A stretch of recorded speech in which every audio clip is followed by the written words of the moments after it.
The wind howled through the valley like a runaway freight train. For more than an hour, hail relentlessly battered the quiet farming town of Willow Creek. Rooftops were ripped open, fields became lakes, and barns collapsed like they were made of cardboard. On the outskirts of town stood a humble family farm run by Harper Wilson, a 33-year-old single mom raising her 8-year-old son Eli.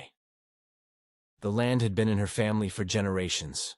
It wasn't extravagant, but it was home. And now, it was nearly gone. Her crops were decimated, the barn roof had caved in on her aging tractor, the chickens were scattered, and her heart ached, not just from the destruction, but from seeing Eli's tearful eyes. "Mom, where are we going to live now?" he whispered that night, as they huddled together in the one room that hadn't been destroyed. She had no answer. FEMA forms and insurance claims were just paper. They wouldn't bring immediate relief. Harper had always been strong, but this storm had shattered something deep inside her. By the next morning, the town buzzed with murmurs. Shocked farmers trudged through waterlogged fields in silence. Word spread quickly that this was the worst devastation the area had seen in decades. While Harper filled out emergency forms at Town Hall, her neighbor Earl Jenkins leaned in and whispered, "You won't believe it. Rumor is President Trump is coming." She chuckled in disbelief. "To Willow Creek?" "No joke," he said. "He's touring rural areas hit hardest. And someone mentioned your farms on the short list." Harper's stomach dropped. The thought of Donald Trump walking on her ruined land felt surreal, almost comical. Why would a former president come here? She brushed it off as idle talk. But an hour later, her phone rang. "Ms. Wilson," a calm voice said. "This is Agent Monroe with the Secret Service. We'd like to discuss a potential visit to your property." She stared at the black SUV now parked near her broken mailbox. Eli peeked from the curtains, eyes wide. "Mom, is it really him?" She nodded. "Looks like it." Two agents walked the grounds with radios and notepads, inquiring about access points, safety, and even where the chickens usually roamed. "I never expected a former president to step into my muddy fields," Harper murmured. Agent Monroe gave a slight smile. "You'd be surprised. He does things differently." That night Harper couldn't sleep. The house was in ruins, and she had no idea what she'd say if she met Trump. She didn't agree with him on everything, but maybe he could help bring some attention, funding, or at the very least, a glimmer of hope. The sound began softly. Distant hum that grew louder. A line of black SUVs crawled up the narrow road toward her farm. Secret Service agents moved swiftly, checking every corner. Reporters followed, cameras in hand. Then the main vehicle arrived. Harper gripped Eli's hand tightly. He wore his best shirt and had brushed his hair twice. Donald J. Trump stepped out wearing a red baseball cap. Not that one, but one with just the word USA on it. He approached her with unexpected warmth. "You must be Harper. I heard what happened. Just awful." Harper nodded, too stunned to speak.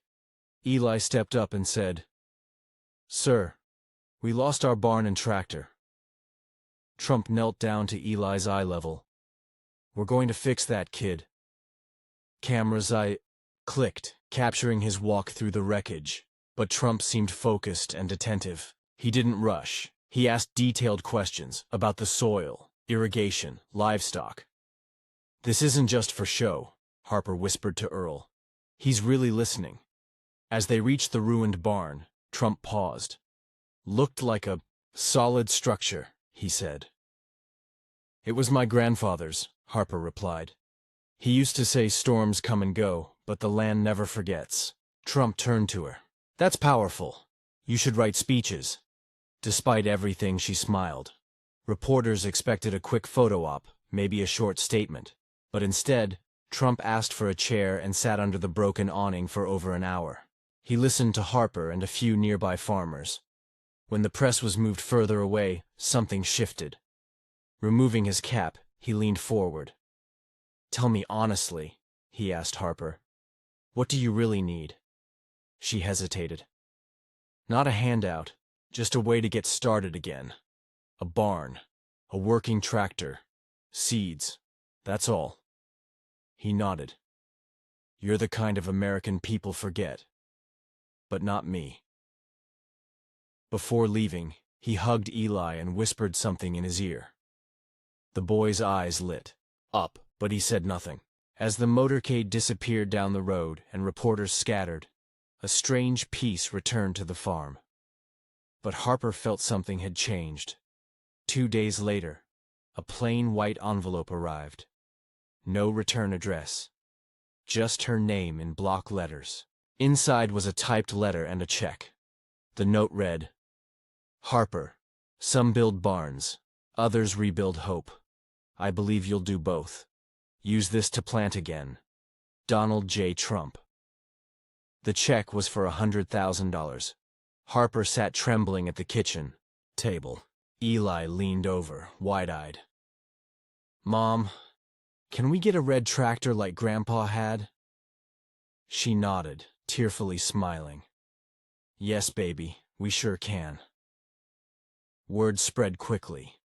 Trump had quietly sent personal checks not only to Harper but also to 4 other devastated farms. No media coverage, no fanfare, just help. Even skeptics found themselves pausing. "He actually did something," Earl said at the diner. "Didn't just talk." By the weekend, Harper's story hit national news. But the biggest surprise came when a group of volunteers appeared at her property. Veterans, farmers from nearby towns, and even 2 college students from Chicago. They brought tools, wood, and plans. "We heard what happened," one said. "We're here to help rebuild." The barn rose, beam by beam. The turning point came when a flatbed truck pulled up with a shiny red tractor, an exact replica of her grandfather's. A note was taped to the steering wheel. "Every storm ends. Every farmer deserves a fresh start. Keep plowing. DJT." Eli climbed into the seat. "It's perfect," he whispered. For the first time in weeks, Harper felt a weight lift. They weren't just rebuilding a farm. They were reclaiming their lives. Willow Creek's mood shifted. Laughter returned. Children rode bikes again. Musicians gathered on porches. And Harper, she became something she never expected. A symbol. People came from other states to meet her. Reporters wanted interviews. But Harper stayed humble. "I didn't ask to be on TV," she said. "I just asked for seeds." At night, she sat on the porch, watching Eli chase fireflies. She thought of her grandfather, of the land, of strength, and she smiled. 2 weeks after Trump's visit, the mayor called a special town meeting. Rumors flew. More funds? Another visit? No one expected what happened next. Mayor Linden stepped up and said, "Thanks to a personal donation arranged by President Trump, Willow Creek will receive $1.5 million for rural recovery." Gasps filled the room. "He asked us not to make it political," she added. "Just make it count." The funds would help fix roads, repair irrigation, and provide emergency aid to families in need. Harper hugged Eli tightly as the town stood and applauded. For the first time in years, Willow Creek felt seen. She hadn't planned to speak, but when the mayor handed her the microphone, something stirred inside her. She stood and said, "I didn't vote for Mr. Trump, but when the storm hit, he didn't ask who I supported. He just asked what I needed." The room grew quiet. "He reminded me that decency isn't about party lines. It's about people. And maybe, just maybe, we all need more of that." Applause erupted. Later that night, her phone buzzed. A text from an unknown number. "Well said. You've got grit. Let me know if Eli ever wants to visit NYC. DJT." At school, Eli's principal announced a unique essay contest. "Who gave you hope?" Children wrote about firefighters, teachers, parents, but Eli's story stood out. He wrote about a man in a red hat who listened and sent a tractor. The judges were moved. He won the grand prize, a trip to Washington, D.C., anonymously sponsored. Everyone knew who it was from. One foggy morning, a bus arrived at Harper's farm. Elderly tourists stepped out. "Are you Harper?" one woman asked. "We're from Michigan. We read about you in Farm Life Weekly. We wanted to see the farm that survived." Harper welcomed them with lemonade and a tour. They posed with Eli and the red tractor. Before leaving, one woman took her hand and said, "You didn't just rebuild a farm, you gave people hope." Later that evening, Harper found a package on her porch. Inside was a hand-carved wooden sign. "Storms pass. Roots remain."